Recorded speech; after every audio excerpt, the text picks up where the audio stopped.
así les queda. Bien. Bueno, entonces, como les decía, hasta que no se descubrieron, no se desarrollaron los primeros microscopios, no se descubrieron los microorganismos, ¿sí? No había incluso ni sospecha de que hubiera microorganismos, digamos, dentro del universo posible. Y cuando se los descubrió, tampoco, digamos, o sea, tampoco se los exploró tanto, era muy difícil, es muy difícil, vamos a ver que es muy difícil estudiar microorganismos. Y entonces la mayoría de los estudios quedaron asociados a todo lo que es el estudio de enfermedades, y de hecho, digamos, toda la primera parte de la microbiología, que es un poco lo que les decía al principio, esto de que la mayoría de los manuales de microbiología están orientados hacia lo que es enfermedades, digamos, hubo todo una primera, digamos, etapa de lo que fue la microbiología, que era una asociación directa entre microorganismos y patogenicidad, ¿sí? Así que la mayoría de todo lo que fue los primeros estudios estaban en relación con eso. Como ustedes veían en esa primera imagen, es muy difícil, ¿sí? En esa que teníamos acá al principio, cuando vemos este tipo de formas y tenemos muchas especies con formas muy similares, ¿sí? Es muy difícil a ojo desnudo poder separar especies, ¿sí? A ojo desnudo o a través del microscopio, quiero decir, pero solamente utilizando el criterio de forma es muy difícil poder identificar tantas especies como podemos sospechar que hay si miramos este otro gráfico, ¿sí? Entonces, toda esa primera etapa de estudio de los microorganismos fue muy pobre. Acá en estos gráficos, es un paper de 2017, se ve cómo hasta digamos, sería una foto de lo que se sabía en 1992 sobre lo que era la biodiversidad existente en la Tierra. El azul está representando a los animales, o sea, casi 3/4 de lo que se conocía era sobre animales. El gris representa a los hongos, acá tienen, digamos, las referencias. Los hongos sabía un 5%, las plantas obviamente eran el segundo grupo más grande, que son casi 1/4, digamos, de lo que se conocía en ese momento. Después este amarillito son los protistas, y en rojo, que casi ni se ve, son las bacterias, 0,4%. O sea, si nosotros volvemos atrás en el tiempo a 1992 y hacemos una foto de lo que se sabe de especies existentes sobre el planeta, en ese momento decíamos, bueno, de las especies que existen sobre el planeta, 3/4 son animales, casi 1/4 son plantas, y lo que queda en esa pequeña porción entre el casi 3/4 y el casi 1/4 es el resto, ¿sí? ¿Qué pasa? En los años 90 empieza toda esta historia de secuenciemos el genoma humano, ¿sí? Ya se habían empezado a desarrollar desde los años 50 hasta los años 90.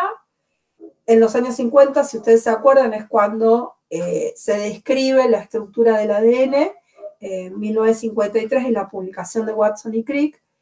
Entonces, entre ese momento y los años 90 y hasta ahora, hay un desarrollo explosivo de todo lo que es la biología celular y molecular.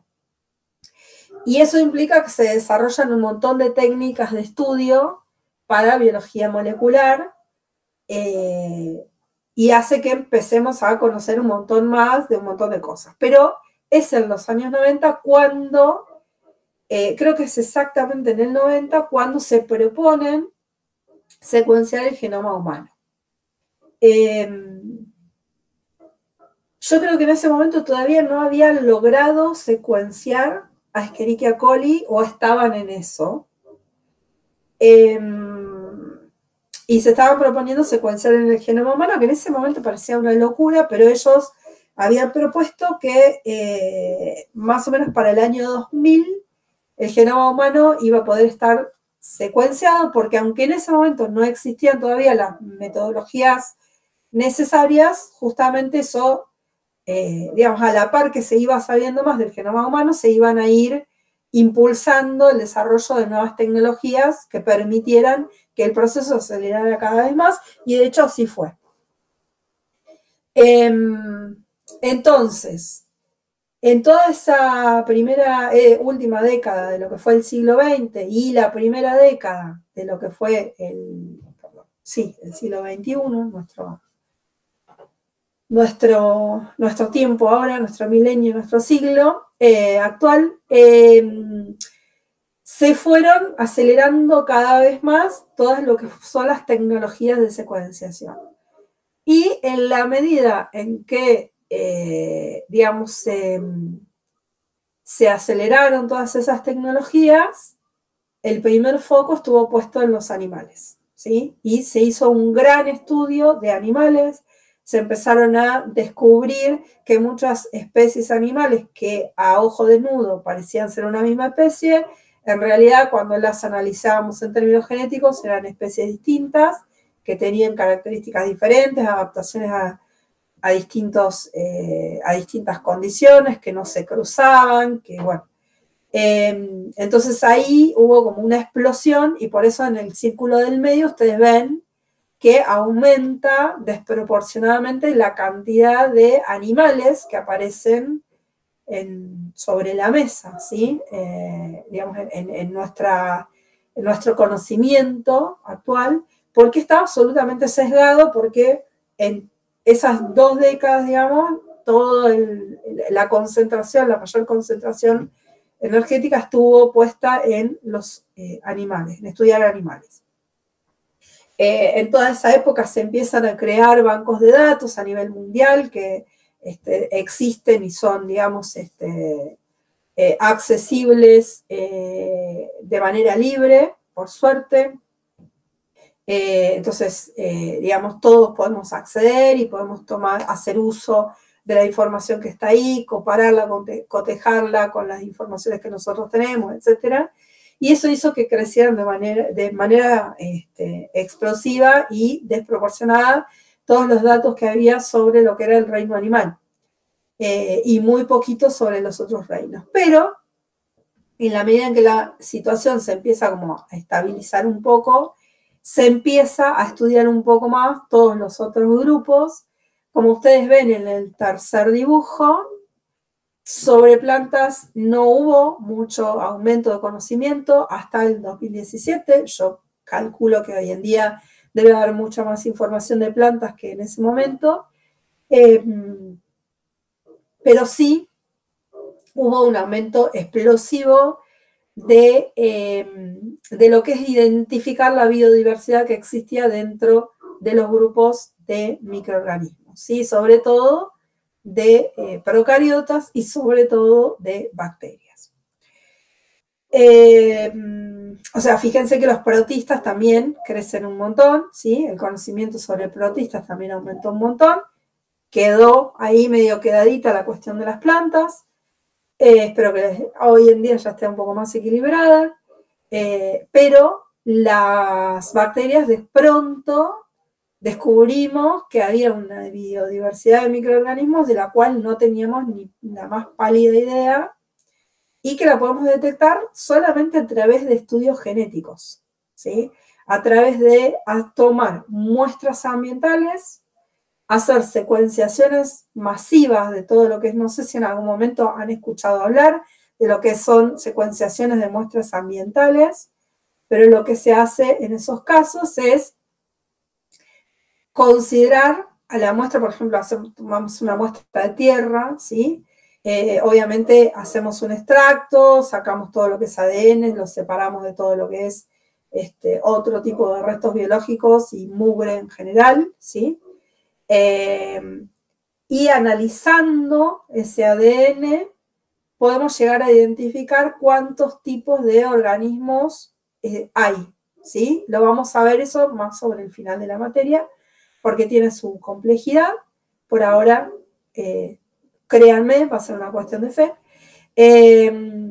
Pero bueno, básicamente las técnicas de biología molecular permitieron identificar un montón de especies de las cuales no sabemos absolutamente nada más que el hecho de que existen, ¿sí? Sabemos que existen, que, digamos, en una muestra tal de tierra hay tantas especies de bacterias, tantas especies de proteobacterias, o sea, dentro de las bacterias hay tantas del grupo proteobacterias, tantas del grupo de bacterias, tantas del grupo tal, tal, tal, y tantos grupos de arqueas, de tal grupo de arqueas, de tal otro grupo de arqueas, etc. Y no sabemos nada más, absolutamente nada más que el hecho de que existen, que están ahí, que las podemos saber que están ahí porque las podemos identificar a través de pruebas genéticas, pero que no las podemos conocer porque no las podemos cultivar en laboratorio. Y esa es la gran dificultad que tenemos para estudiar microorganismos, que es que como no los podemos, voy a dejar de compartir un ratito, así nos vemos un poquito la cara y nos estamos viendo estos circulitos.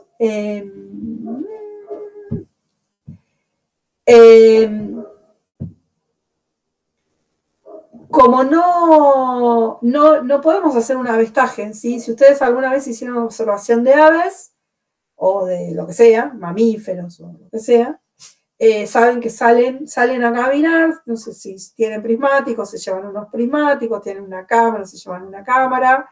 Hay aplicaciones de celular que ustedes se pueden descargar y que les permiten saber qué aves pueden estar presentes en ese momento del año y en el lugar donde ustedes están. No sé si conocen la aplicación de Berlín.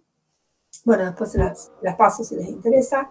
Hay una aplicación, ¿sí? de eBirds, que es a nivel internacional, que nos permite, digamos, saber qué tipo de aves podemos tener y que podemos escuchar los cantos, podemos ver algunas fotografías para poder identificar la especie. Bueno, está buenísima la aplicación para poder aprender un poco sobre los pájaros que tenemos alrededor. Digamos, hay un montón de información, pero aparte yo salgo, escucho, miro y los veo, ¿sí? Pueden estar más escondidos, yo puedo estar mejor o peor entrenada para verlos, pero esa es la cuestión. Con bacterias yo no puedo salir y ver bacterias, ¿sí? Y tampoco puedo decir, bueno, a ver, agarro una muestra ambiental, que es lo que vamos a hacer la clase que viene, ¿sí? Ponerle que ustedes agarran una muestra de un charco de agua. No pueden decir, bueno, yo llevo la muestra del charco, la pongo bajo el microscopio y ahí voy a identificar todas las especies de bacterias que están. Ustedes van a ver bacterias, ¿sí? Van a ver cocos, van a ver bacilos, pero no los pueden identificar a todos por especie. Disculpen, estoy súper resfriada. Les voy a... un segundito.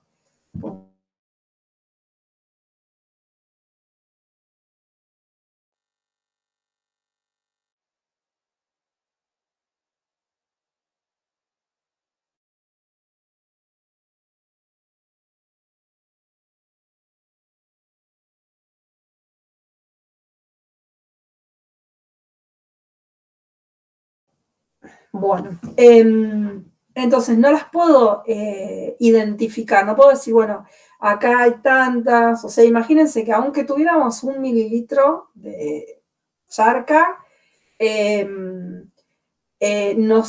lo que entra para ver en el microscopio es una ínfima parte de todo ese mililitro, ¿sí? Tendríamos que, o sea, ya buscarlas, es imposible en todo ese mililitro ver a todas y cada una de las bacterias que tenemos. Y aparte no las podemos diferenciar morfológicamente, o sea, es una complejidad muy, muy grande, ¿sí? Y olvídense de decir, bueno, le voy a poner un rastreador, ¿sí? Para ver su comportamiento o algún parámetro de tiempo de vida, o nada. Un chip. ¿Cómo? Un chip. Les ponemos un chip que son más grandes que ellos. Es imposible, ¿sí? Por lo menos por el momento con la tecnología que tenemos ahora, capaz que dentro de, no sé, 50, 100 años inventan No se alguna sabe. cosa. Claro, no lo sé. Pero en este momento, con la tecnología que tenemos en este momento, es absolutamente imposible. Igual, digamos, perdón, lo que vimos en la filmina se puede Sí. distinguir, eso sí. No, ¿O o no? sea, Ah, nosotros ahí te decimos esto es Escherichia coli, pero después yo mañana te pongo una bacteria que tiene una forma muy parecida y te la pongo al lado de una Escherichia coli y qué sé yo, profe, o sea, no sé, ¿sí? ok. Ya van a ver que cuando veamos muestras y todo, todas están con el nombre de la especie y en general, salvo que sean muestras que son muy típicas porque son justamente de algún patógeno que ya tenés muy claro cómo se agrupa, cómo se ve y todo, pero igual nunca podés estar del todo seguro. Es muy difícil decir, esto es tal cosa, ¿sí? Ok. Ya van a ver que cuando veamos coco, a veces hasta, o sea, al principio, porque uno tiene que entrenar el ojo, ni siquiera es, no, yo no sé si es redonda o no, es más larguita, ¿no? Que no veo, ¿sí? Es medio como, no veo, no entiendo qué es esto. ¿Qué es esto? Sí, claro, bueno. Entonces, bueno, eso es parte también del entrenamiento de ver mucho hasta que uno. Pero bueno, tenemos esa dificultad. Entonces, ¿cómo hacemos para estudiar microorganismos? La única manera que tenemos para poder estudiar microorganismos, saber mucho más sobre sus características, identificarlos, etcétera, es poder cultivarlos en el laboratorio, ¿sí? Cuando nosotros logramos hacerlos crecer y tener grandes cantidades, podemos tenerlos mucho tiempo, hacerles muchas pruebas, observarlos y hacer una serie de cosas que es lo que vamos a ir viendo en estos 2 primeros días de clase. O sea, esta semana y la que viene, ¿sí? Pero necesitamos siempre de algún artificio, que es eso, o tener cultivos en el laboratorio y poder hacer ciertas cosas adicionales a lo que es digamos, tener un microscopio, porque solo poniéndolos en el microscopio tampoco vemos demasiado, ¿sí? Sino que tenemos que teñirlos, tenemos que hacer ciertos procedimientos para poder realmente observarlos, verlos, ver algo, ¿sí? Y después tenemos que hacer una serie de pruebas, como por ejemplo, digamos, que es todo lo que llamamos pruebas metabólicas, que es ver si, por ejemplo, es capaz de vivir en presencia de oxígeno, sí o no. ¿Es capaz de vivir en ausencia de oxígeno, sí o no? ¿Es capaz de vivir en presencia de agua oxigenada y degradarla? ¿Sí o no? Si le pongo agua oxigenada, ¿se muere? ¿Sí o no? Y hacer toda una serie de procedimientos y de experimentos que nos van a ir dando indicios de qué especie puede llegar a ser dentro de las especies que son más conocidas, que en general son las patogénicas, ¿sí? O sea, son los típicos pruebas de diagnóstico que se suelen usar en la mayoría de los laboratorios de diagnóstico para ciertos patógenos que ya están muy, muy caracterizados. Cuando es un organismo que no conocemos, todo eso, aparte, es algo que podemos decir, no vive en presencia de oxígeno, pero bueno, es un dato nuevo, eso no nos da todavía indicio de la especie, ¿sí? Entonces, lo que tenemos que hacer para poder hacer eso, que es matarlo, digamos, someterlo a ciertas condiciones y ver si se muere o vive, necesitamos tener muchos, no podemos tener uno. Por eso necesitamos poder cultivarlos y tener cantidad, ¿sí? Y para ver la reacción, por ejemplo, bueno, yo le pongo agua oxigenada y es capaz de degradar el agua oxigenada y convertirla en agua y oxígeno. Entonces el oxígeno, cuando se libera, genera burbujas. Y entonces yo lo que veo es la burbuja, ¿sí? Y puedo identificar que degrada el agua oxigenada porque veo la burbuja. Pero para ver burbujas, otra vez, tengo que tener un montón de bacterias haciendo eso al mismo tiempo, no me alcanza con tener una bacteria liberando oxígeno. Tengo que tener un montón. O sea, para todas las cosas que tenemos que hacer, tenemos que tener cantidad, ¿sí? Si tengo una bacteria para verla en el microscopio, lo que les decía hoy, se me pierde en todo el campo y en toda la muestra y todo. No puedo ver una bacteria, tengo que ver un montón de bacterias, ¿sí? Para todas las pruebas que tenemos que hacer, necesitamos tener mucho. Y para tener mucho, necesitamos poder tenerlas en el laboratorio, cultivándolas, criándolas, ¿sí?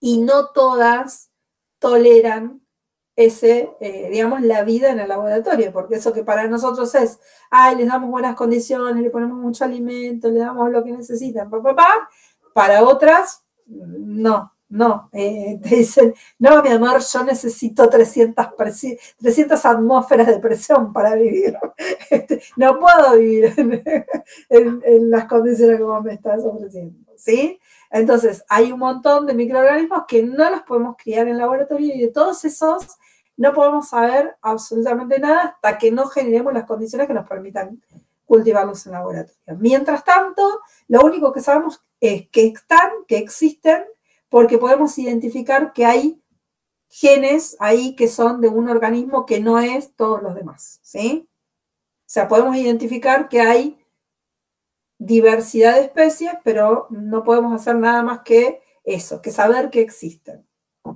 Disculpen otra vez porque estoy... Estamos todos iguales, profe, con este clima.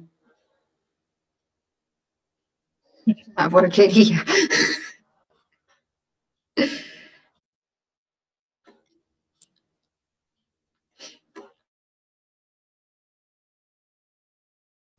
Es tremendo estos cambios de temperatura que estamos teniendo todo el tiempo. Pasamos de calorcito a frío, frío, calorcito, lluvia. Bueno. Y la humedad que estamos teniendo. No, la humedad, sí, tremendo, tremendo. Bueno, ¿algún comentario, algo que quieran aportar? Sigo un ratito más.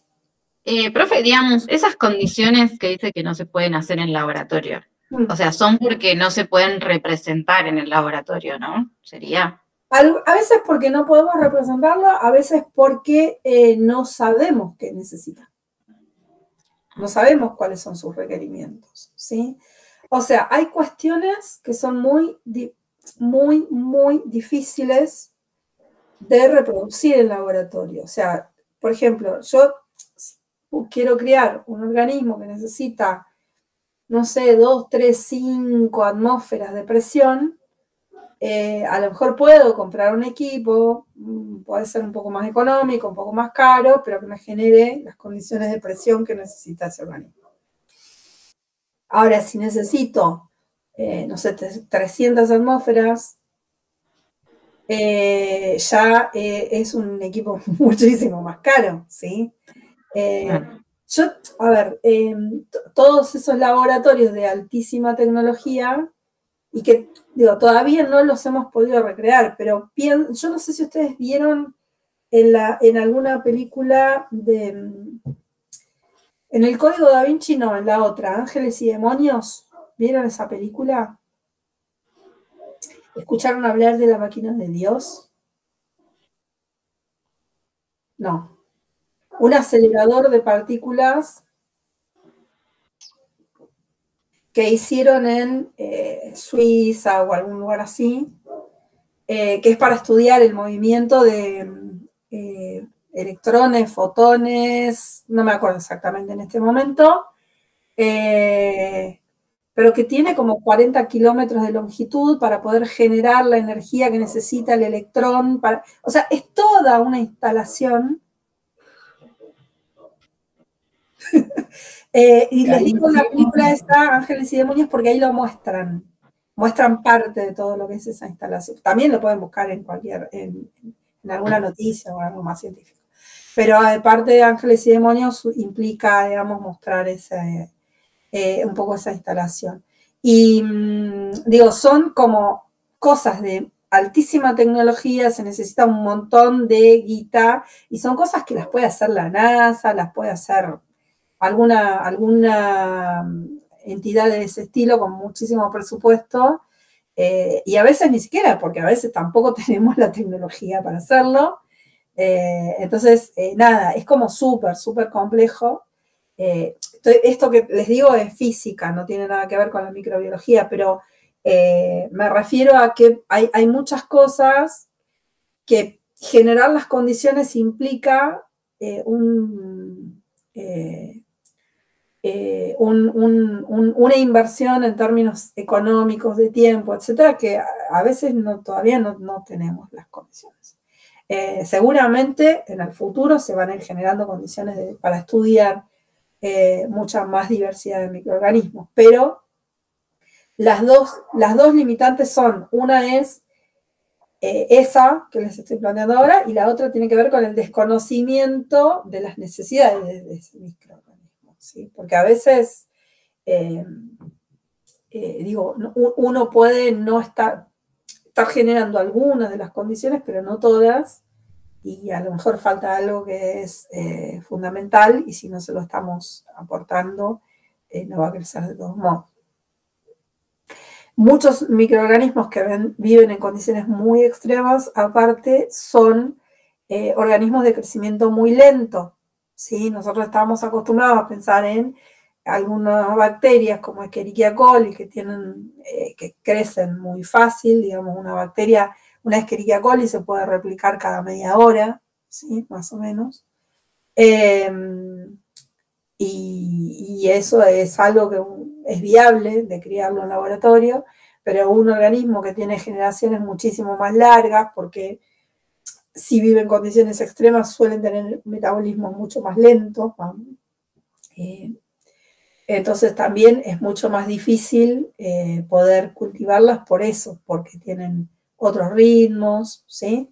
Y toda esa suma de características hace que sea en este momento imposible cultivar a la mayoría de microorganismos. Seguramente con el tiempo se van a ir mejorando las tecnologías y permitiendo que cada vez podamos cultivar más microorganismos, pero hasta ahora nuestra capacidad es bastante limitada. ¿Alguna otra pregunta, consulta? Sigo, si no, con la clase un ratito más. Bueno, vuelvo a compartir entonces. Nati, por las dudas, a Priscila se le fue internet, me avisó eso. Joya, vos estás igual conectada. Cualquier cosita. Buenísimo. Yo estoy con las dos compus, pero si se me va a internet, se me van las dos compus, así que...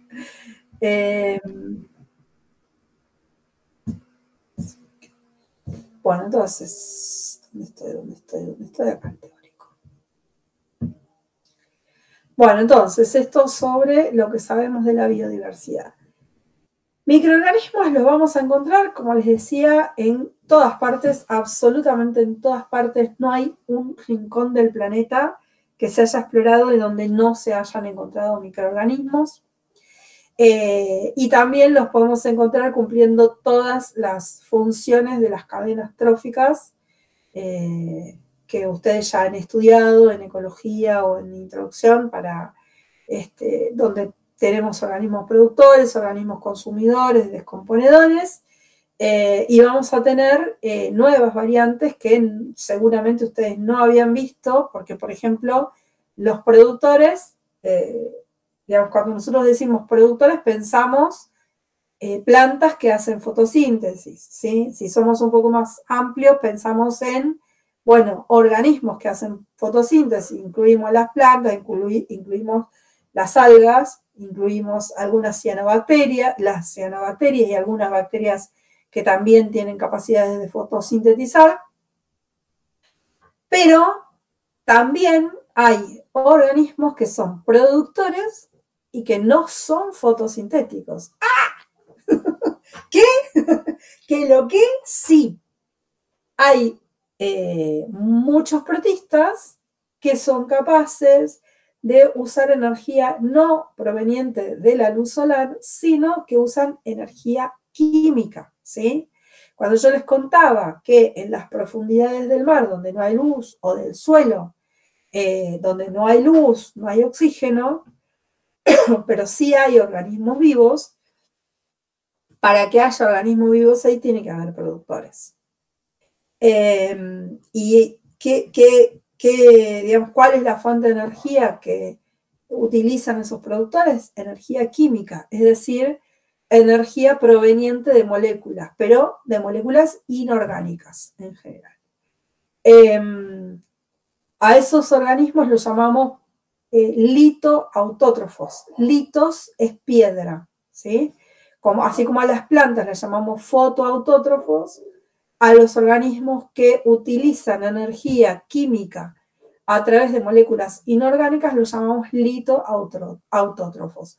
Tienen la capacidad de degradar moléculas inorgánicas y a partir de la degradación de esas moléculas inorgánicas pueden generar sus propios materiales, ¿sí? Lo que llamamos los sillares de construcción de lo que son las células, pero como les decía, tienen metabolismos muchísimo más lentos porque son métodos muchísimo menos eficientes de extracción de la energía y convertirlo en moléculas orgánicas y todo eso es bastante más dificultoso y por lo tanto tienen metabolismos muchísimo más lentos, pero existen y bueno, como les decía, en todos los lugares donde hay vida y no llega la luz, la mayoría digamos, de todo lo que hay de materia orgánica es producido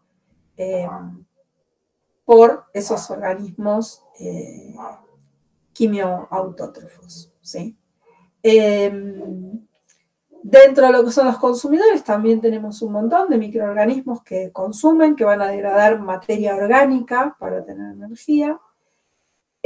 Y los descomponedores por excelencia son microorganismos, tanto hongos como bacterias, pero los descomponedores son básicamente microorganismos, ¿sí? Hay algunos organismos del suelo macroscópicos que forman parte de los primeros procesos de degradación, ¿sí? Como pueden ser las lombrices, igual, algunas larvas de suelo y ese tipo de cosas, pero luego los que se encargan de hacer los procesos de degradación de toda esa materia a moléculas simples son los descomponedores, que son básicamente hongos y bacterias. Bueno, en esos espacios también, digamos, están muy vinculados con todo lo que son los ciclos biogeoquímicos, de los cuales, digamos, hay una pequeña parte en la unidad de ecología, pero medio que yo mucho no entro en ese tema, no demasiado, porque es un tema que sé que lo ven en varias materias, así que prefiero enfocarme en los microorganismos, en las cuestiones que son particulares de esta materia, que no las van a ver en otra parte.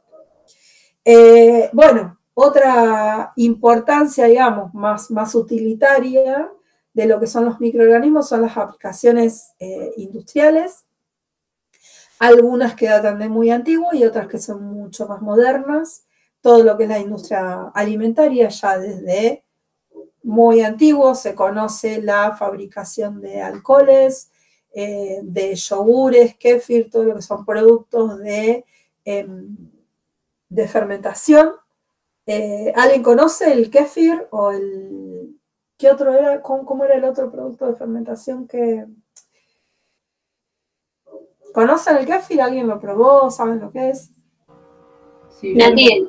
Perdón, ¿decís la kombucha? O... La kombucha, ahí está. Porque está el tempe también. Bien, el tempe también. Gracias, Cami. Tendríamos que hacer en algún momento un práctico de eso. Yo tengo que conseguir kéfir. Y hay una profe que tiene, no sé si sigue teniendo, de química orgánica. Me dio una vez uno. ¿Y le podés pedir un poquito? Voy a ver si lo ubico, pero sí, me dio. Yo tenía a alguien que me daba, pero ahora hace rato que no la veo y nada, me da cosa llamarlo solo para pedir. Y si no, en Facebook hay grupos que te dan kéfir también. Mira qué bueno, no sabía. Bueno, buenísimo. Bueno, vamos a ver si conseguimos un poquito de kéfir. Para el práctico, para observarlos, para hacer alguna práctica puede ser, y para nosotros, para tener también. El tema con el kéfir y con todas estas cosas es que son un hijo más después, son una mascota más que hay que alimentarla, ¿vieron? Hay que mantenerla, hay que darle de comer, porque también se mueren. ¿Sí? Pero bueno, el kéfir es una... digamos, es un grupo de productos de fermentación que se producen por consorcios de microorganismos, ¿sí? Con consorcios quiero decir a que no es una sola especie, sino que son, digamos, asociaciones de microorganismos de distintos tipos, que de manera conjunta cada uno va produciendo reacciones diferentes y de manera conjunta producen la fermentación de alguna sustancia. O sea, hay básicamente dos tipos de kéfir, ¿sí? Hay uno que se lo llama kéfir de leche, que es muy parecido, tengo entendido, a un yogur. Yo el kéfir de leche no lo he probado nunca, pero es una cosa bastante parecida al yogur. Y el otro tipo de kéfir se produce, es más parecido como una especie de sidrita, tiene un gusto muy particular, medio como a levadura, una mezcla, y depende también mucho de qué es lo que le pongamos como alimento. Yo ese sí lo he preparado con agua, azúcar mascabo y alguna fruta seca tipo orejones o ciruelas, pasas o alguna cosa por el estilo, que usan ellas como fuente energética, digamos, y terminan, digo, generan como una especie de jugo. No sé si tiene alcohol. Si tiene alcohol es muy bajo el nivel de alcohol, se toma como jugo, digamos, y tiene como una pequeña fermentación muy suave. Y bueno, no cualquier organismo lo tolera tampoco porque a veces acelera demasiado la digestión, así que depende del tránsito de cada persona.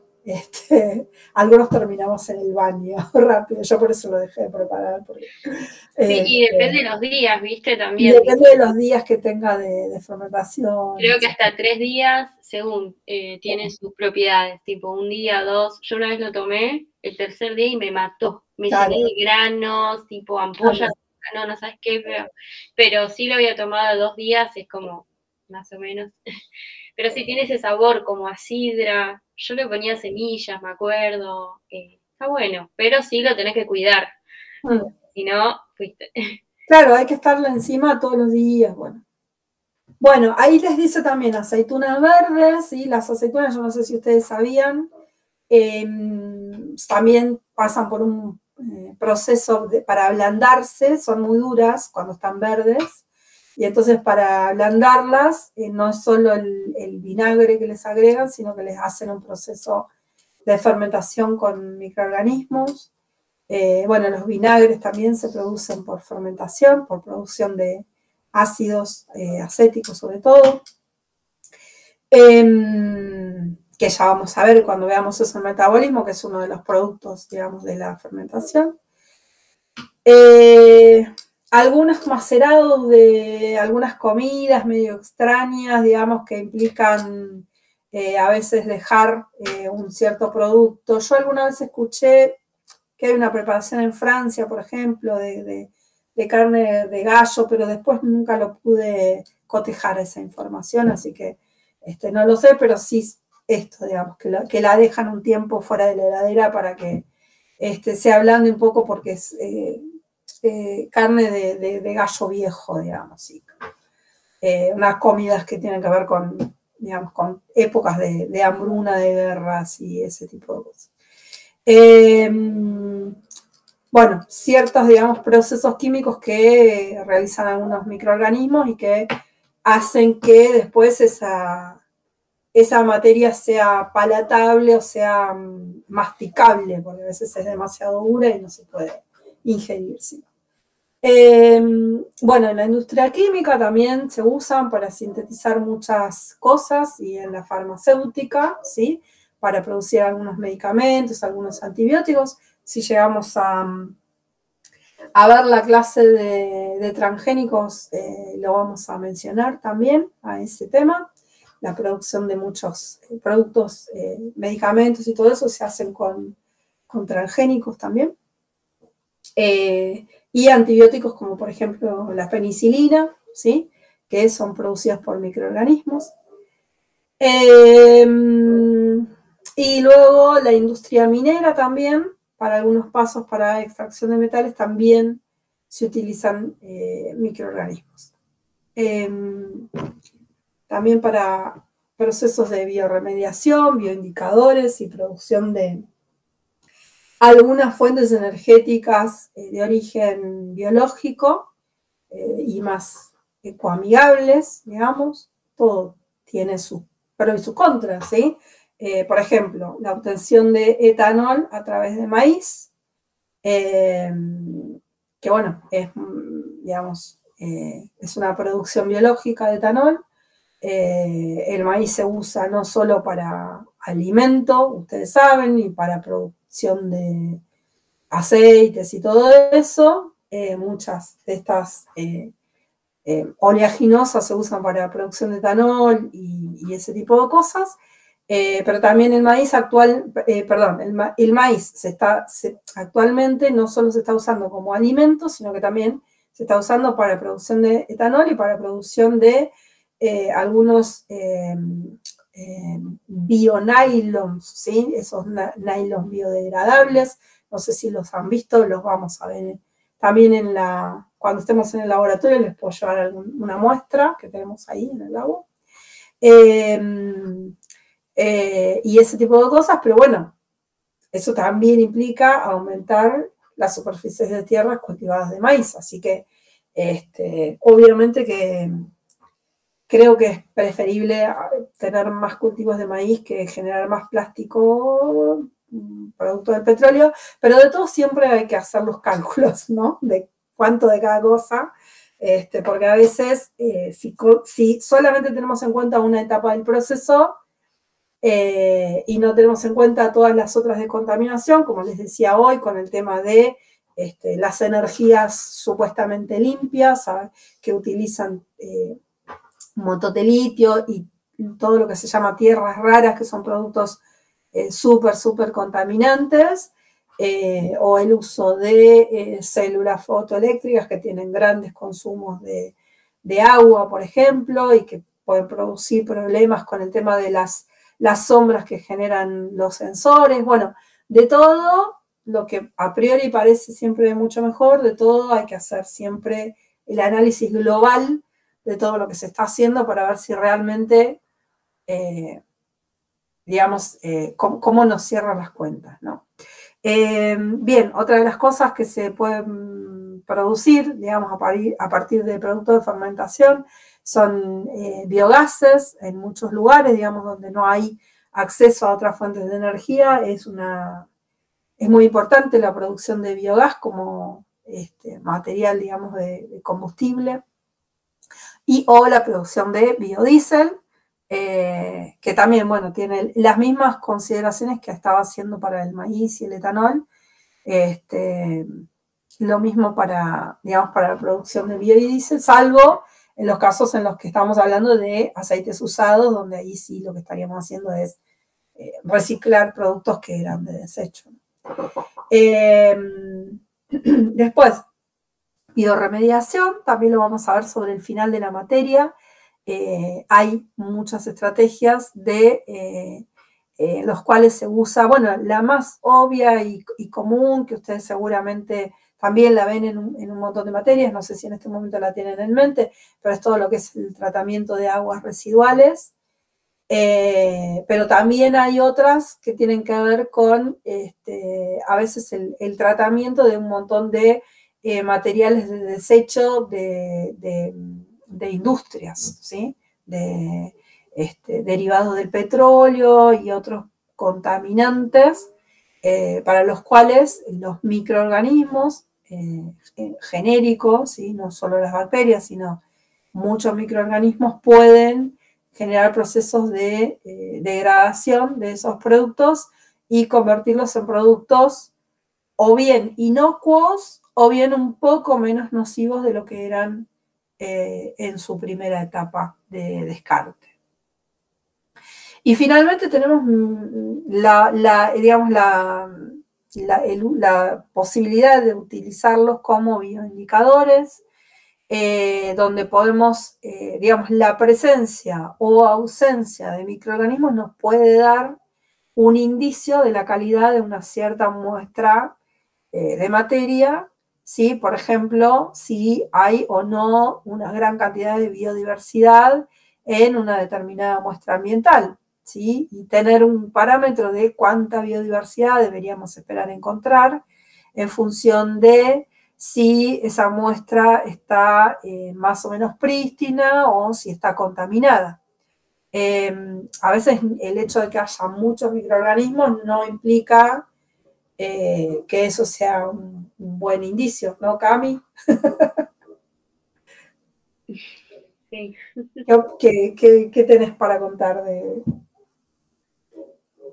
Ay, perdón, ¿me repetís?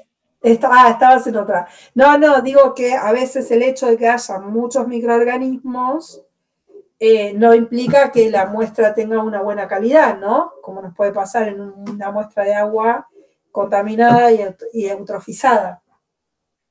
Ah, claro, bueno, como la toma de muestra que estuvimos trabajando. Sí. Exacto.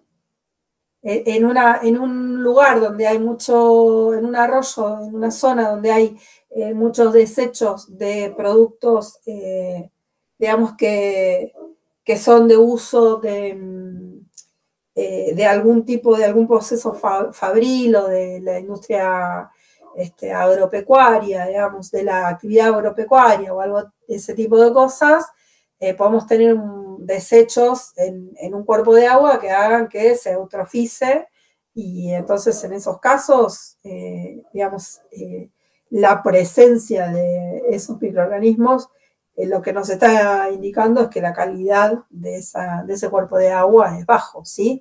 Otra de los bioindicadores que se usan mucho y que seguro que ustedes lo han escuchado nombrar, porque es lo que se nombra en las noticias siempre, es la presencia de Escherichia coli, ¿sí? La famosísima Escherichia coli es una bacteria que proviene del intestino humano. Entonces, en ciertos lugares esperamos encontrarla y en ciertos lugares no debería estar. O sea, si nosotros encontramos Escherichia coli en hamburguesas de McDonald's, ¿qué pasó? ¿No?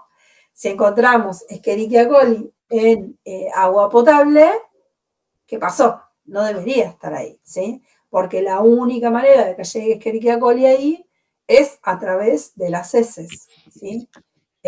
O sea, obvio que es una bacteria que es bastante omnipresente, pero, digamos, los controles de calidad sanitario, bromatológicos, etcétera, no admiten que haya presencia de Escherichia coli en un alimento, porque eso quiere decir que alguien no se lavó bien las manos y estuvo manipulando alimentos, ¿sí? Y si hay agua contaminada con Escherichia coli, quiere decir que ahí hay alguna forma de contaminación también, alguna cloaca clandestina que no debería estar, bueno. Bueno, con salmonela también, ¿no? Digo, salmonela o enterobacterias, en lo que es las normas de calidad de agua, solemos ver qué parámetros hay y bueno, y se miden también. Exactamente. Entonces, bueno, como bioindicadores también son muy importantes, esto desde hace bastante tiempo, ¿sí? Bueno, acá tienen una línea de tiempo de algunos sucesos importantes de la microbiología. Muchos de ellos no tienen demasiado sentido que se los explique ahora porque son temas que vamos a desarrollar después y que tienen su complejidad y que si se los digo en este momento no les voy a aportar nada más que ruido. Pero por ahí algunos podemos mencionar, no sé qué hora es, 8:30, bueno, un ratito más, me aguantan un ratito más. Bueno, este arbolito está, esta línea de tiempo está actualizada, fuimos incorporando algunos nombres con algunos hitos importantes, se pueden llegar a incorporar algunos más en algún momento. Arrancamos con María Sibila Merian, que yo la quise incorporar porque soy una fan de María Sibila, que no era microbióloga, ni sabía que existían los microorganismos, no sé si sabía, no, pero bueno, más o menos es de la época en la que se inventó el microscopio, así que no sé si llegó a enterarse, pero es una gran mujer ilustradora y científica que fue la primera persona que describió la metamorfosis de los insectos. Ella, digamos, hizo la conexión entre lo que es una larva y un adulto. Ella describió, arrancó con las mariposas. Y, o sea, ella fue la primera persona que entendió y registró que una oruga después se convierte en mariposa, ¿sí? Se metamorfosea y termina siendo en mariposa. Y describió todo el proceso, desde el momento de que era oruga hasta que era pupa y después larva. Eso lo hizo cuando tenía 13 años, lo hizo en su cuaderno de notas, de anotaciones de niña naturalista, que cuando iba de casa a la escuela y de la escuela a casa, tenía su libretita y se distraía mirando a los bichos y observándolos, y cuando veía alguna pupa, la metía en un frasquito y se la llevaba a la casa y las criaba y las observaba cómo crecían hasta que se convertían en mariposa. Hizo toda una documentación. ¿Por qué les cuento esto que no tiene nada que ver con la microbiología? Porque su trabajo, primero que no fue reconocido, era mujer, era una niña, bueno, muy poco, 10 años, no tan, o sea, después de tardar unos años, algunos científicos, varones reconocidos, grandes, publicaron la metamorfosis de los insectos, no sé si les suena el nombre de Malpighi, por ejemplo, y son los que durante muchísimo tiempo tuvieron digamos, se llevaron todo el mérito, pero en realidad la primera que hizo esta descripción es ella, y esta descripción es la primera observación científica que pone en jaque la teoría de la generación espontánea, ¿sí? Que después Pasteur refutó de manera, digamos, imposible de refutar, no quería usar otra vez la palabra refutar, sí, pero bueno, de manera incontrastable, y quedó, digamos, para la historia, y él fue el que hizo definitivamente todos los experimentos, pero bueno, pasó bastante tiempo entre estas primeras observaciones y lo que hizo Pasteur, y en el medio hubo un montón de gente que estuvo trabajando y haciendo experimentos, lo vamos a ver ahora. Pero bueno, esta observación de María Sibila es el primer registro, por lo menos, que esté registrado en el mundo occidental, etcétera. No quiere decir que alguien en algún momento haya hecho una observación también, ¿sí? Pero dentro de lo que tenemos y que tenemos registrado como observado y con rigor científico, esta observación de María Sibila es digamos, la primera puesta en jaque de la que tenemos registro de lo que es la teoría, o la hipótesis de la generación espontánea. Bueno, luego tenemos la invención del microscopio por Anton van Leeuwenhoek, que es lo que permitió, digamos, descubrir la existencia de los microorganismos y que se empezaran a interesarse y a estudiarlos.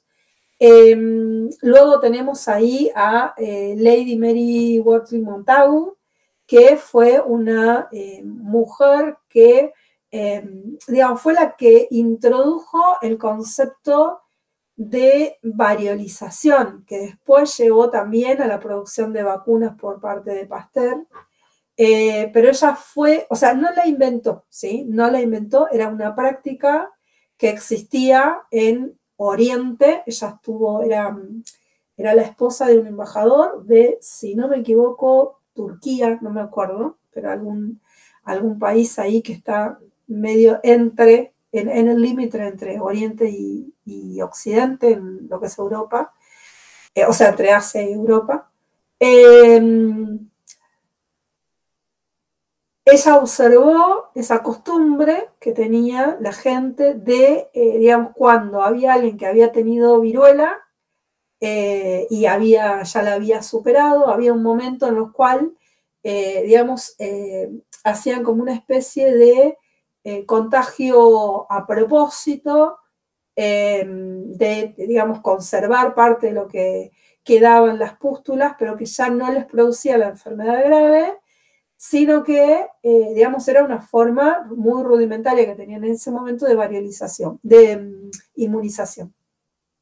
Ella observó esa práctica, hizo, digamos, muchas observaciones, muchos estudios, y la llevó a Europa y la impuso en Europa, y fue la primera forma de, digamos, de una forma de inmunización que digamos que es la previa de lo que después fueron las vacunas, y fue muy, muy importante, digamos, esa cosa, porque aparte fue muy valiente, porque se animó a meterle viruela, a meterse ella viruela y a sus hijos y a todo, variolizó a todo el mundo y hasta el rey. Cuando variolizó al rey, bueno, ahí se hizo, digamos, todo el mundo se copió, digamos, se convirtió en una moda y empezó a difundirse. Pero bueno, la verdad es que había que ser valiente para hacerlo, y bueno. Después, bueno, Pasteur, que es como el gran héroe de lo que es la microbiología, por muchas de sus aportes, entre ellos desterrar de manera definitiva la hipótesis de la generación espontánea, estudiar muchas enfermedades, desarrollar las primeras vacunas, bueno, un montón, digamos, de desarrollar todo lo que fue la hipótesis de la teoría infecciosa de las enfermedades, es decir, que las enfermedades estaban producidas por agentes infecciosos que eran los microorganismos.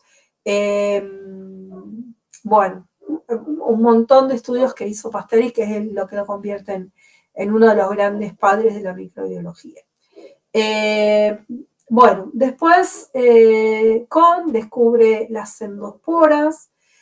Las endosporas las vamos a mencionar muy brevemente, ¿sí? Pero son estructuras de resistencia que son capaces de formar algunas bacterias del suelo, ¿sí? No es algo que hagan todas las bacterias ni nada por el estilo, pero algunas bacterias del suelo son capaces de generar estructuras de resistencia que les permiten vivir, digamos, soportar condiciones desfavorables, y cuando esas condiciones favorables pasan, volver a germinar, se lo llama, y poder desarrollar otra vez bacterias vivas y viables, y que pueden estar en esa condición de esporas, de endosporas, dependiendo de la especie y dependiendo de las situaciones y todo, un tiempito, como, no sé, una semana, pero algunas pueden llegar a estar millones de años.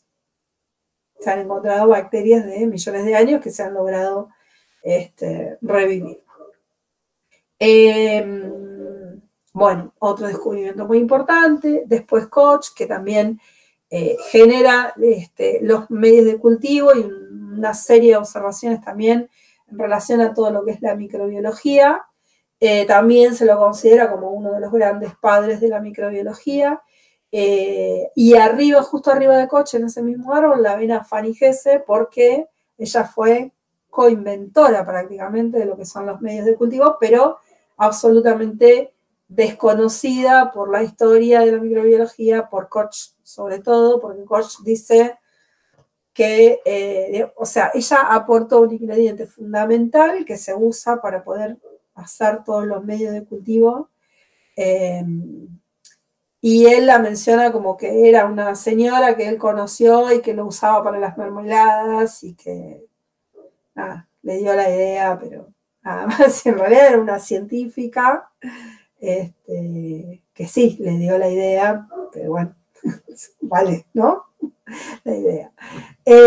Bueno, después Christian Gram inventó uno de los procedimientos que lo vamos a ver en la clase que viene, que es la tinción de Gram, que es uno de los procedimientos fundamentales que usamos en microscopía y observación de bacterias, y que nos permite, digamos, hacer grandes diferenciaciones entre bacterias y nada, también es un procedimiento de rutina muy importante para identificarlas. Y bueno, después no sé si seguir mucho más, ¿sí? Porque ya empezamos a entrar en un montón de temas que los vamos a ir viendo y los vamos a ir desarrollando en las próximas unidades y preferiría, digamos, que les quede esto ahí como un recordatorio, digamos, de algunas de las cuestiones, pero vamos a ir viendo cada uno de los casos a medida que vayamos desarrollando, porque tienen su complejidad y si yo se los menciono ahora, no tiene demasiado sentido. No les voy a aportar nada. Bueno, acá lo tenemos a Van Leeuwenhoek y su primer microscopio, ¿sí? Van Leeuwenhoek era un comerciante y tenía como hobby jugar con lentes, chicos, a ver, porque le encantaban, le gustaban las lentes, jugaba y desarrolló esto que ven ahí, que es el primer microscopio, digamos, súper, no tiene nada que ver con los microscopios que nosotros tenemos en la cabeza cuando decimos microscopio, pero bueno, fue el primer sistema, digamos, con una lente que le permitió a él generar un aumento y poder observar microorganismos con, digamos, aumentado, una escala aumentada. Digamos, él supuestamente todas estas lentes las usaba para analizar la calidad de los productos que vendía, tela sobre todo, y para poder verlos con mucho detalle, pero la realidad es que más allá de eso, él tenía ese hobby porque no se dedicó a mirar tela, ¿sí? Una vez que descubrió que podía ver que existían los microorganismos, que en ese momento no se llamaban microorganismos, se llamaban animálculos, no sé si se acuerdan de biología, que también cuando hablábamos de las primeras teorías sobre la herencia y eso, decíamos que a los espermatozoides se los llamaba animálculos, ¿sí? Porque estaban dentro del mismo grupo. Bueno, cuando él descubrió que había un montón de animálculos microscópicos que podía observar, nada, se dedicó a mirar, juntaba muestras de donde podía, observaba, anotaba, hacía registros. Bueno, esta imagen que tienen ustedes acá abajo son dibujitos que él hacía de sus observaciones y bueno, nada, le encantaba, se entretenía, ¿sí? Acá pueden ver que observó estos que son más alargaditos, que son los que llamamos bacilos, algunos que son más redonditos, que son los que llamamos cocos. Este está en una situación medio intermedia. Aparentemente observó un movimiento acá, que es esto que dibujó él ahí como con puntitos y con una línea así. O sea que aparentemente observó que este organismo podía moverse. Tenemos algunos microorganismos que son móviles y otros que no tienen tanta capacidad para moverse por sí mismos. Acá tenemos un espirilo, ¿sí? Una bacteria con una forma espiralada. Y acá tenemos algunas bacterias que probablemente sean, esto que tenemos acá, sean varias bacterias unidas, ¿sí? En un filamento. Pero bueno, ya él en ese momento iba anotando y registrando, ¿sí? Bueno, el microscopio acá tienen la estructura de cómo estaba hecho. Si les interesa, les gusta la artesanía y se quieren fabricar uno casero, ahí tienen los datos de cómo hacerlo. Y esto sería lo que es un microscopio ahora, ¿no? Digamos, moderno. Iba a decir normal, qué horror. Un microscopio moderno, ¿sí? Que lo vamos a ver en el laboratorio, así que no me voy a poner ahora a nombrar las partes. Cuando lo veamos la clase que viene en el laboratorio, lo vamos a ver ahí y ver para qué sirven, cómo se mueven, etc. Y acá, bueno, hay una serie de microscopios más antiguos o más modernos. Los más antiguos en general tenían un único ocular para mirar con un solo ojo. Y ahora los modernos generalmente, hay algunos que tienen uno solo, pero en general todos tienen para ver con los dos ojos. Y ya les digo, lo vamos a ver cuando nos encontremos en el laboratorio. En esta diapo tienen una escala de tamaños para poder tener más o menos una referencia de los distintos tamaños que podemos, digamos, ver, encontrar. Algunos, bueno, que ya se salen de lo que es la escala microscópica, ¿sí? Y algunos que están dentro de lo que solamente vamos a poder ver con instrumentos ópticos. Acá tienen toda la escalita y en la flecha amarilla todo lo que llegamos a ver con el microscopio óptico, que es, insisto, el común, que es el que tenemos en el laboratorio. Y para otras cosas más chiquititas ya necesitamos directamente acudir al microscopio electrónico. Para que se hagan una idea, nosotros decimos, hay una micra, sí, es chiquito, es más chiquito que 1 milímetro. ¿Cuánto más chiquito? Piensen que la relación de una micra a 1 milímetro es la misma relación que tenemos de 1 milímetro a 1 metro. ¿Sí? 1 metro y 1 milímetro. Esa relación, esa misma relación es la que hay entre 1 milímetro y una micra o micrómetro, es lo mismo. ¿Sí? Y luego la siguiente, digamos, la siguiente escala que hacemos es en el nanómetro, ¿sí? Que es 10 a la menos 9. El milímetro es 10 a la menos 3. El micrómetro es 10 a la menos 6. El nanómetro es 10 a la menos 9. O sea, de un nanómetro a un micrómetro, otra vez la relación de tamaño que hay es la que hay entre 1 metro y 1 milímetro. ¿Sí? O sea, es un montón. Nosotros lo vemos ahí todos juntos y decimos, muy chiquito, pero se nos va un poco de la comprensión cuál es la relación que hay, pero es una relación importante, ¿sí? La misma relación que tenemos entre 1 metro y 1 milímetro es la relación que tenemos entre 1 milímetro y 1 micrómetro, o entre 1 micrómetro y 1 nanómetro. O sea, 1 nanómetro es muy chico, ¿sí? Y en el orden de magnitud de entre 0,1 nanómetro y 1 nanómetro más o menos es donde andan las moléculas pequeñas, de los átomos a moléculas muy pequeñas, ¿sí?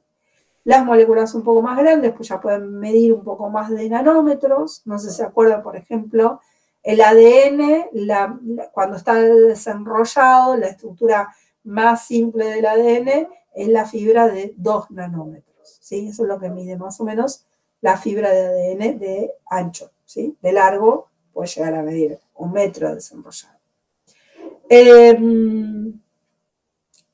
Bueno, ahí vamos ampliando a niveles cada vez más grandes. Los virus también tienen un rango bastante importante, pero están dentro del rango de los nanómetros todavía.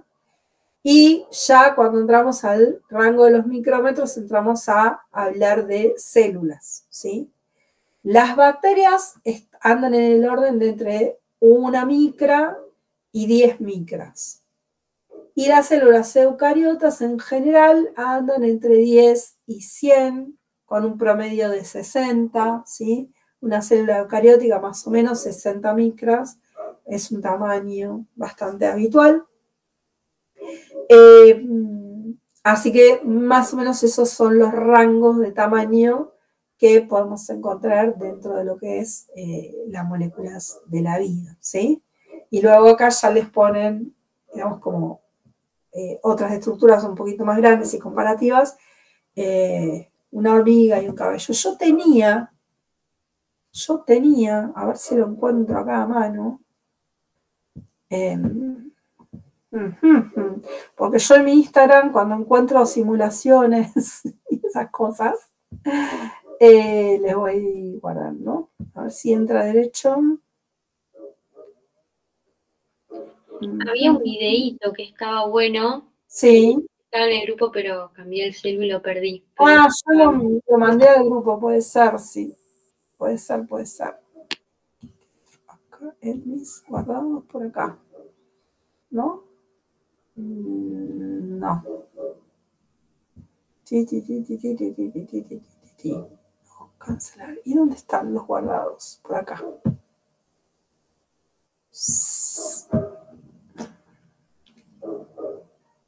Ah, no me están viendo ustedes. Yo pensé que les estaba compartiendo, pero no les estoy compartiendo. Igual no importa porque no se preocupe porque todavía no la encontré. Así que acá, biología. Mejor así no me espían en Instagram.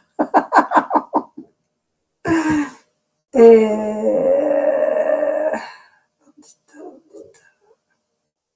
No me digas que no lo guardé porque me muero. Ay, no te puedo creer que no lo guardé.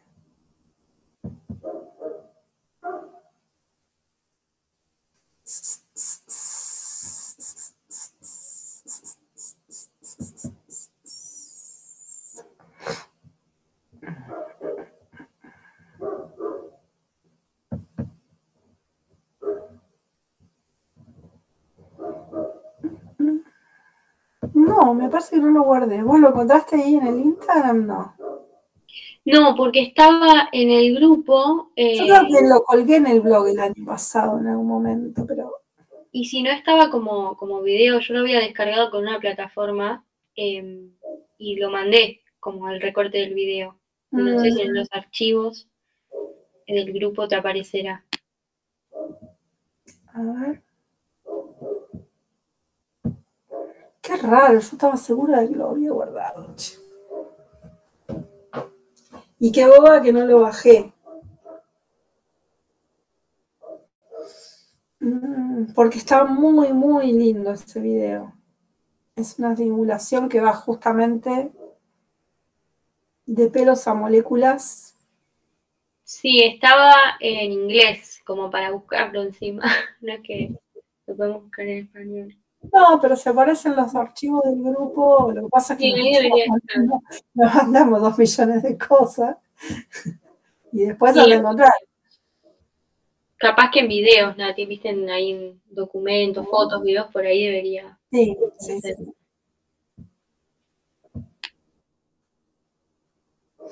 Documentos, enlaces, productos, archivos multimedia.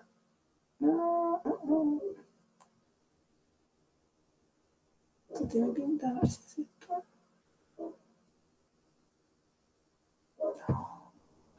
No, foto no disponible.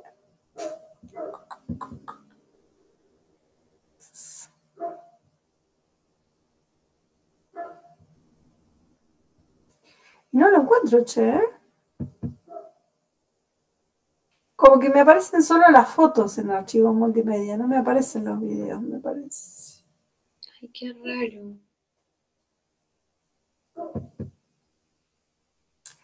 Bueno, después se los busco. A ver, acá hay un videito.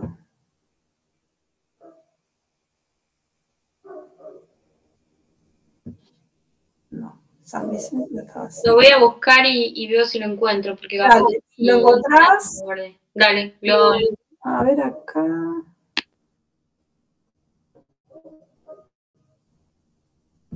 Igual ya medio le vamos cortando, chiques, no les voy a estirar mucho más porque me imagino que deben estar cansadis. Bueno, a ver por dónde andamos, a ver qué nos queda. Claro, si yo me pongo a hablarles de microscopio ahora, nos quedamos todos dormidos.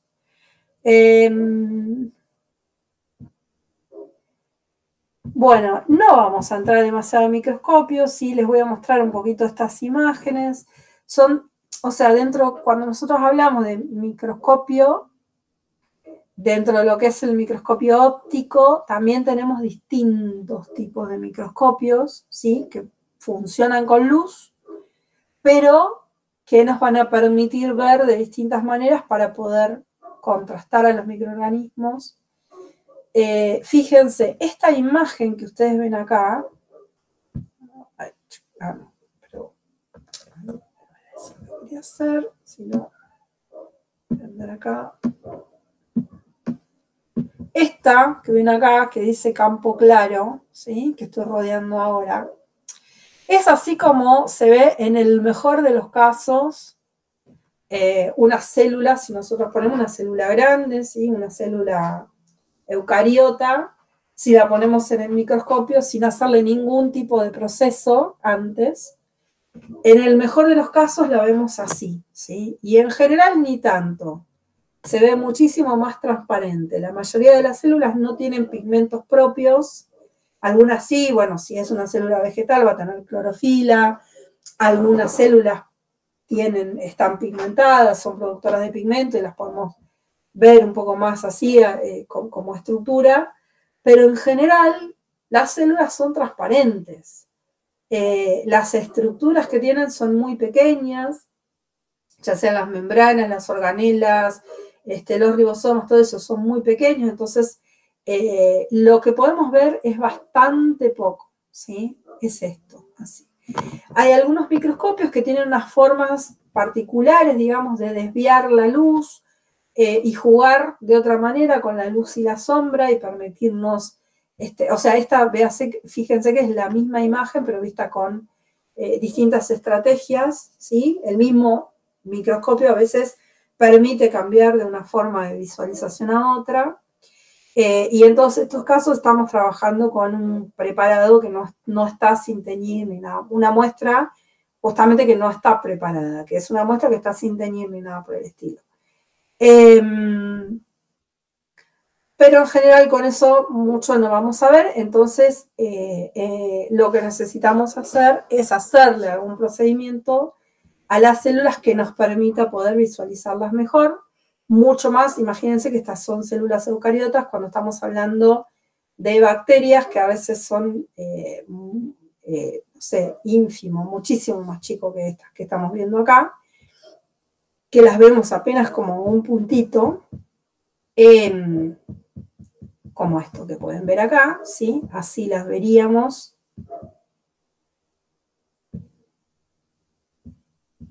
En un microscopio óptico si no hacemos ningún procedimiento para teñirlas, ¿sí? Es un puntito. No podemos distinguir, imagínense, hoy que preguntaban, sí, bueno, ¿puedo distinguir a una Escherichia coli?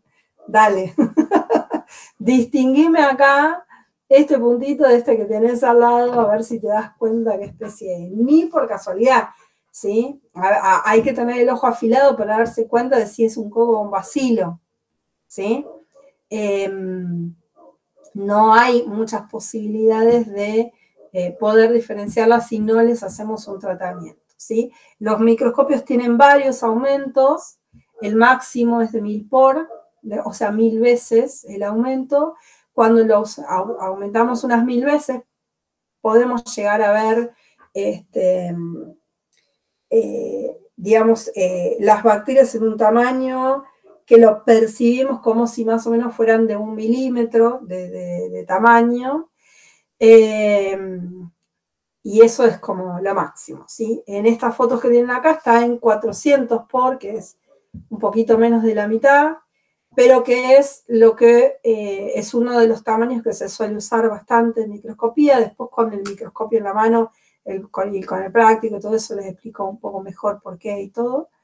Pero bueno, esto como para que vean ustedes cómo se ven las células si nosotros las ponemos bajo el microscopio sin ningún preparado, excepto el caso de los hongos que acá están preparados y están teñidos.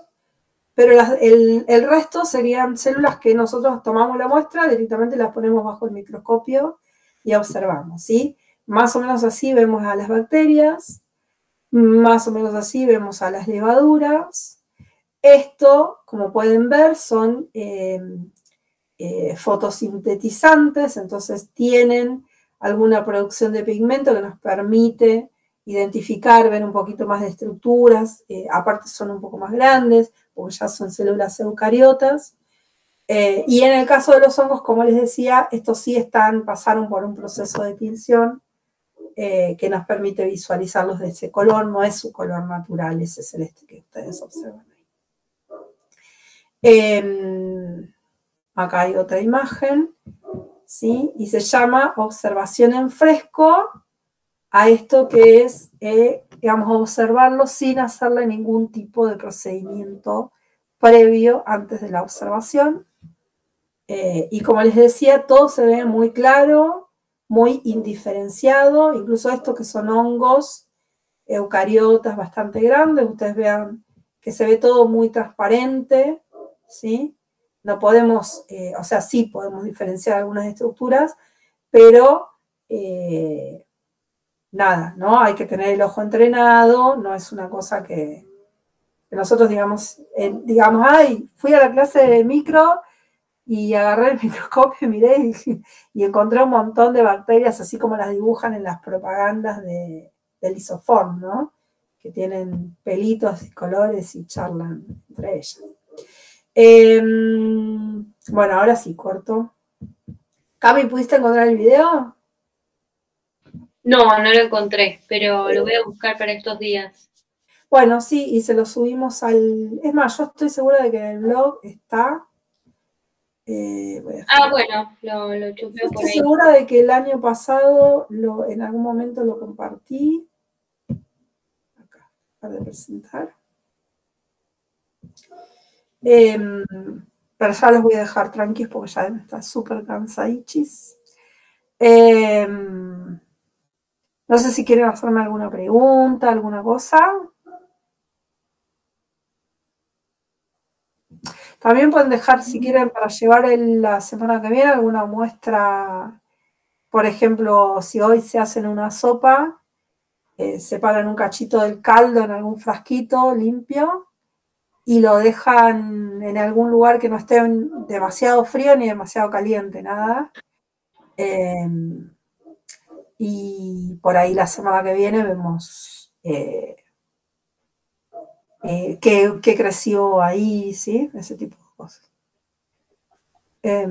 No sé si me quieren hacer alguna pregunta. No. Bueno, les va a ir cayendo la ficha de muchas cosas a medida que avancemos, muchas en el práctico, ¿sí? Es importante que traten de llevarse esto hoy, que es, los microorganismos son muy chiquitos. Son muchos, muy diversos, pero son muy difíciles de observar, muy difíciles de diferenciarlos entre ellos.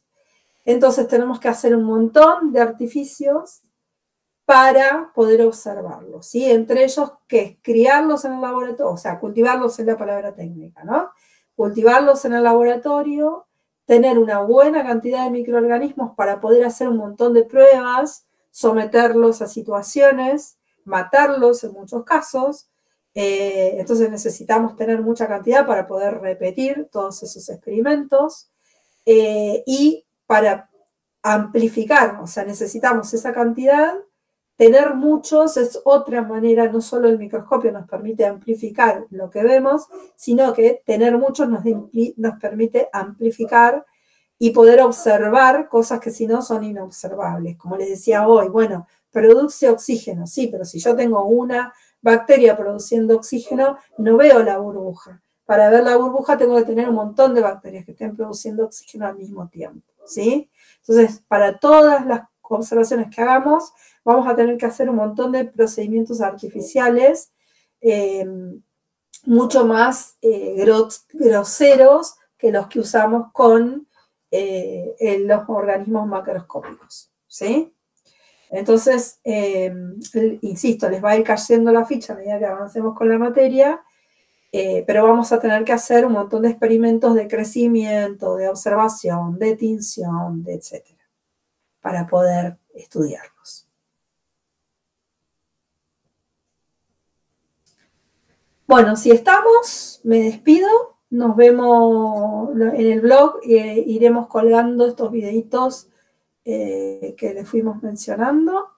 Voy a ver si logro... Hay una película que se llama Aliens Dentro Nuestro, o Aliens Inside Us en inglés. Está en Paramount. No sé si está en otra plataforma. Yo en un momento la había grabado pirata, o sea, hice captura de pantalla de la película, y después la perdí.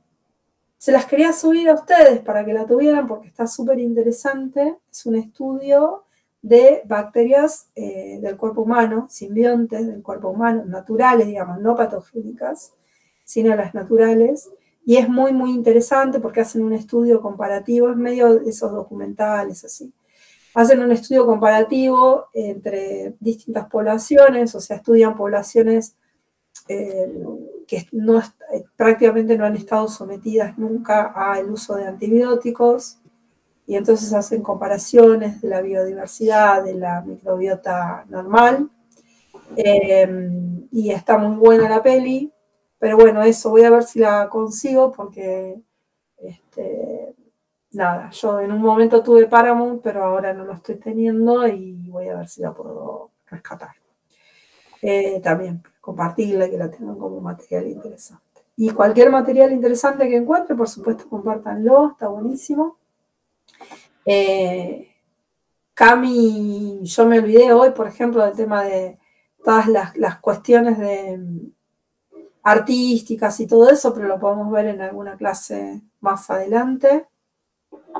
El tema del arte con microorganismos y todo eso. Ah, sí. En el blog pueden recorrer las publicaciones que hay y hay un montón de artículos para ver, hay uno de obras de arte con bacterias en agar, está buenísimo. Todo eso va quedando a distintas cursadas y siempre tratamos de actualizar y subir info, así que si lo quieren chusmear hay de todo. Pueden buscar desde meses, pueden ver todas las publicaciones, pueden ver por año, por artículos de interés, hay un montón de secciones para que las puedan chusmear. Mira, acá veo que lo de estromatolitos está subido el 19 de junio. Hay varios videos. El 19 de junio y uno es el de los estromatolitos. Ah, y ahí estoy viendo que les dejé el link del abecedario, que eso les paso, es un pseudo chivo porque no hay nada para vender. Pero bueno, yo no sé si saben que hago ilustraciones de especies nativas. Soy ilustradora, naturalista y científica. Hicimos con un grupo de científicas un abecedario con especies nativas del centro de Argentina, que está descargable gratis para usos no lucrativos, ¿sí? O sea, para educativos, o para usos familiares, etcétera, no para hacer cosas y venderlas. Pero lo pueden descargar, está en colores y en líneas para colorear. Así que eso también está linkeado ahí en ese post del 19 de junio, perdón, junio con N. Quería como comentarles que hoy es 21 de agosto, ¿no? Sí. Hasta el 23 hay un congreso de microbiología. Por si quieren ir, es libre la entrada. Voy a compartirlo en el blog después, así lo chusmean. Pero bueno, hay microbiología de todos los estilos, ¿no? O sea, integra también lo que es ambiental, pero también vinculado, ¿no? Con medicina. Está bueno porque por ahí de microbiología ambiental no se habla mucho. Bueno, Carla, que es la profe de la mañana, nos había recomendado este congreso ya. Así que van a ver diferentes disertantes y bueno, va a estar bueno. Yo no sé si voy a ir, pero bueno, ahora está pasando, digamos, o sea, desde el 21 al 23 va a estar. Está bueno, eso también se lo puede subir al blog. Sí, lo voy a subir así les queda a mano, porque está en Instagram la publicación. Bueno, yo estoy buscando la simulación, pero no la encuentro, así que si nadie tiene más preguntas, nos despedimos. Ahí Brenda dijo algo. A ver, Brenda. No, pregunta más que nada administrativa, pero el repaso con autoevaluación que tenemos para hacer, Sí. digamos, ¿lo vamos a ver para ver si lo hicimos bien o no? ¿O cómo es eso? ¿Sabes qué? No lo miré. El repaso era lo mismo de notación científica y todo eso. Claro, tiene notación científica, logaritmo, redox. Está bien. Mira, en principio no, pero si tienen dudas, si quieren que veamos algo, lo podemos ver. Ah, ok. Bien. O sea, la verdad es que no tengo pensado destinar tiempo de la clase a eso, pero si quieren que charlemos alguna cosa, la podemos charlar, o nos pueden mandar la consulta por correo, y lo vemos. Bien. Y después, ¿podemos hacer de casualidad, o sea, quizás aparte, pero un grupo de WhatsApp, así estamos Obvio. comunicados y por ahí nos podemos pasar estas cosas del congreso, de los videos y eso también por WhatsApp para tenerlo más a mano, quizás. Sí, sí, sí, por supuesto, por supuesto. ¿Ustedes quieren que nosotros estemos en el grupo de WhatsApp o de ustedes? No, eso de ustedes, así nos pueden putear tranquilas.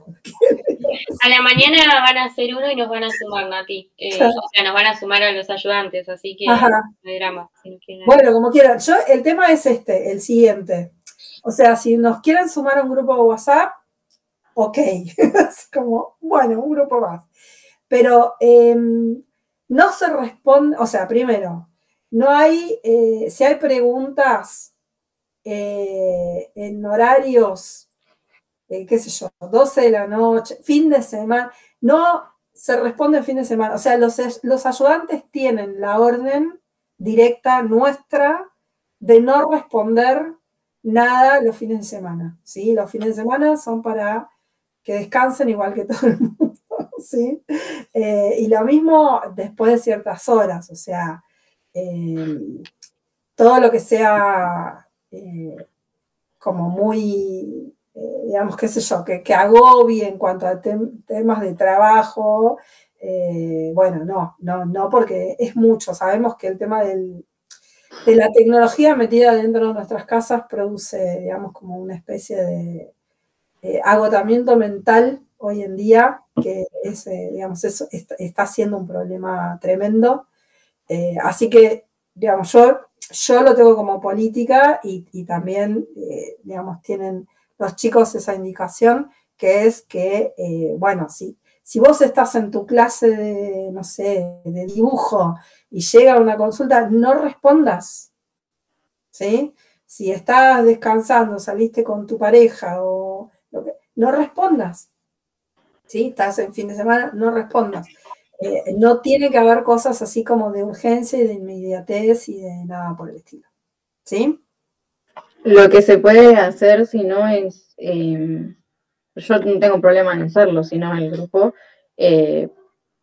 cerrarlo, digamos, a la noche y el fin de semana. Eso se puede hacer. Sí, yo no tengo problema que quede abierto, pero que nadie se ofenda si no contestás, digamos. Yo lo dejo sin abrir y que haya 47 mensajes sin ver. Ya me acostumbré, antes me ponía mal, ahora ya me acostumbré y soy capaz de tolerar que en un grupo haya 200 mensajes sin ver. Pero bueno, eso, digamos, que no haya cosas de inmediatez y obviamente que no haya ninguna cuestión de que alguien use los teléfonos para generar cuestiones personales de acoso, de nada por el estilo. No lo digo por ningún caso en particular, pero bueno, siempre es una posibilidad que ocurra eso. Está terminantemente prohibido y quien sea víctima de alguna situación por el estilo, viene, lo habla con nosotros y vemos de qué manera se soluciona. Saben que creo que en este drive no está, pero está el protocolo de violencia de género en el de biología.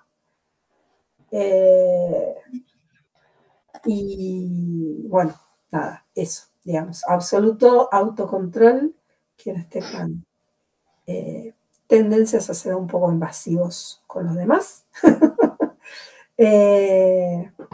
Y bueno, todas esas cuestiones obvias, ¿sí? Obvias, pero que hay que decirlas, lamentablemente. Bueno, si quieren armar grupo, decidan ustedes si quieren que nosotros estemos o no. Los ayudantes entonces ya, si aceptaron estar con el grupo de la mañana, tienen que aceptar el de la tarde también. Igualdad de condiciones. No nos pueden discriminar. No pueden. Y si me quieren incorporar a mí, los chicos tienen mi número, así que les pasa a mí. Y si no me quieren incorporar, no me incorporan. Vean. ¿Bien? Bien. Perfecto. Bueno, nos vemos entonces el miércoles que viene, ojalá que presencialmente, ¿sí? Buenísimo. A descansar. Ojalá, profe. ¿Se van a comer?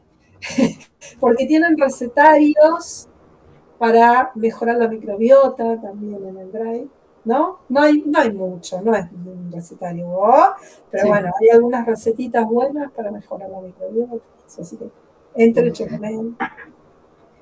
Profe, para la semana que viene, ¿qué tenemos que hacer el repaso? Para la semana que viene, y vayan empezando con el repaso.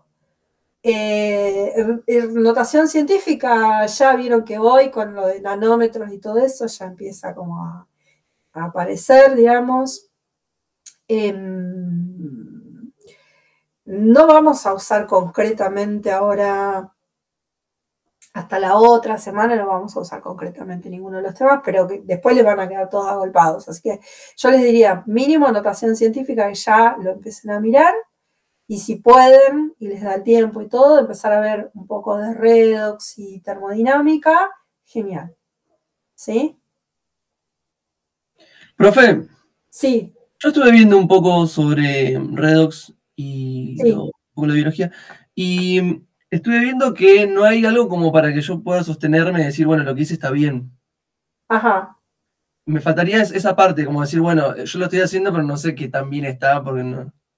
Bueno, por eso preguntaba si lo íbamos a ver. Esa es la misma pregunta. Vamos a hacer una cosa, o bien lo miramos la clase que viene, o bien vemos si vamos a estar conectados en un grupo o eso, les pasamos las respuestas correctas después. Yo la verdad es que ni me acuerdo, en este momento ni me acuerdo porque no lo miré este año, ya está ahí colgado, y queda ahí, no me acuerdo exactamente ni los ejercicios ni nada.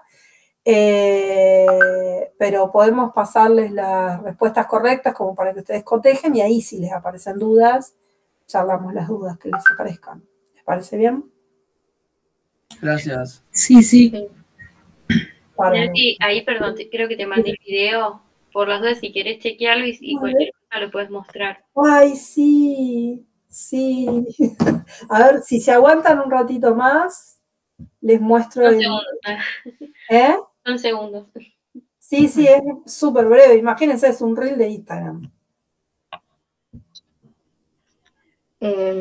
Ahí pasé, aprovecho el silencio. Ahí pasé mi WhatsApp al chat, el segundo, me confundí. Así cuando hago el grupo les paso el link. Yo a Cami la tengo, así que la agrego. A Sabri creo que también la tengo de cuando cursamos, pero no recuerdo, me tendría que fijar. Mándenme mensaje, lo armo con Cami y les paso el... y a David creo que también. Les paso el link, así se unen directamente. Y no tengo que estar agregando uno por uno que me pasen sus WhatsApp y eso. Sí, Loren, si no lo podés mandar también a alguno de los grupos que hay de la Facu. Y ahí pero no sé si están todos, por eso, viste que a veces algunos no están, entonces me mandan un mensaje tipo, hola, y listo, y les mando el link, porque hay muchos que no están en los grupos de la Facu, están en uno, no están en otro, es un tema. Sí, hay un grupo que somos como 170 estudiantes y ahí nos compartimos los grupos a veces. Igual lo subo ahí también, pero bueno, ya que los que están acá me mandan un mensaje, hola, soy de microbiología o micro, como sea, y les mando el link directamente y se unen, es mucho más. Así no tienen que andar buscando tampoco, o yo agregándolos, ustedes agregándome, mándenme directo un mensaje y ya está. Salvo a Cami, que la tengo seguro. Y me voy a fijar si tengo a Sabri, al David y a Martín, que creo que los tengo. Me tengo que fijar. Hay una forma de entrar con QR también, ¿no? Sí. Sí, es lo mismo que el link, solo que con QR, digamos. Yo ahora termino la clase y lo hago. Nati, ¿era ese video? Sí, no lo llegué a... ahí les comparto, entonces ahora sí ya es un reel súper breve, así que... a ver. ¿Ahí entra? Sí. Ahí entra. Bueno, lo que no sé si se puede agrandar esto, pero bueno. ¿Ahí lo ven? Sí, se ve medio chiquito. Se ve chiquito.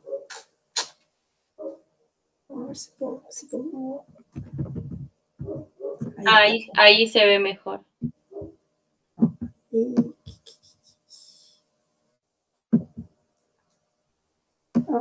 ¿Cómo hago? Ay, sí, esto no me deja. Bueno, a ver, pero ahora me queda, ¿por qué no me deja correr para allá la pantalla? Oh. Sí, sino que empiece, ahora cuando termina, que empiece. Cuando termina, empieza de nuevo. Sí. Ya termina. Sí.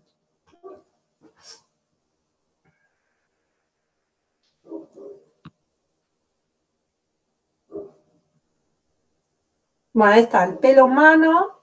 Un tardígrado, que es un artrópodo muy chiquitito, ameba, paramesio, diatomea, un óvulo humano, ¿sí? Una neurona. Y ahí empezamos con células de la piel, un esperma pasó, el polen, una levadura, una célula, un glóbulo rojo, y ahí se van, miren qué chiquitita, la Escherichia coli, Lactobacillus, Staphylococcus, Smallpox virus, ahí ya entramos al tamaño de virus. Virus de la rabia, un bacteriófago, el COVID, el SARS, ¿va? Y el de la polio, y después no llegué a leer. Pero bueno, Rinovirus. el rinovirus, ahí está, los que producen rinitis y ese tipo de cosas. Bueno, ahí tienen, digamos, está re linda esa simulación, después se las pasamos para que las tengan. Pero bueno, fíjense cómo va cambiando de escala y cómo se va achicando. Y lo que nos parece a nosotros súper chiquito, como un pelo, es una cosa gigantesca al lado de estas otras cosas que están apareciendo ahora en estas últimas visiones. Bueno, ahora sí, entonces, quedan liberadas y nos vemos el miércoles que viene. Empezamos con video, terminamos con video. Bueno, profe, muchas gracias. Bueno, nos vemos. Gracias. Buenas noches, buenas semanas. Buenas noches.